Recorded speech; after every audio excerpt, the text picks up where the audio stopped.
माँ दुर्गा की नवशक्ति का दूसरा स्वरूप ब्रह्मचारिणी का है।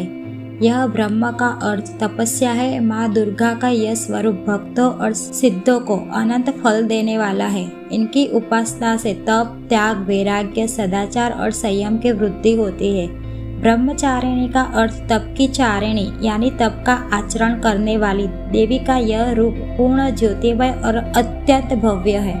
इस देवी के दाएं हाथ में जप की माला है और बाएं हाथ में यह कमंडल धारण किया है। पूर्व जन्म में इस देवी ने पर्वत राजा हिमालय के गर्भ पुत्री रूप में जन्म लिया था और नारद जी के उपदेश से भगवान शंकर को पति रूप में प्राप्त करने के लिए घोर तपस्या की थी। इस कठिन तपस्या के कारण उन्हें तपस्या श्रेणी अर्थात ब्रह्मचारिणी नाम से अभिहित किया गया है। 1000 वर्ष तक उन्होंने केवल फल फूल खाकर बिताए और 100 वर्षों तक केवल जमीन पर रहकर निर्वाह किया। खाना छोड़ देने के कारण ही इनका नाम अपर्णा नाम पड़ गया। देवी, आज तक किसी ने इस तरह की कठोर तपस्या नहीं की। यह तुम्ही से ही संभव थी। तुम्हारी मनोकामना परिपूर्ण होगी और भगवान चंद्रमौली शिवजी तुम्हें पति रूप में प्राप्त होंगे। इस देवी की कथा का सार यह है कि जीवन के कठिन संघर्षों में भी मन विचलित नहीं होना चाहिए। माँ ब्रह्मचारिणी देवी की कृपा से सर्व सिद्धि प्राप्त होती है।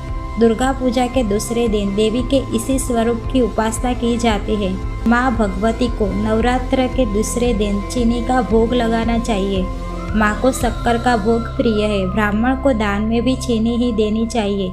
मान्यता है कि ऐसा करने से मनुष्य दीर्घायु होता है। देवी ब्रह्मचारिणी की पूजा करते समय सबसे पहले हाथों में एक फूल लेकर उनका ध्यान करें और प्रार्थना करते हुए मंत्र बोले।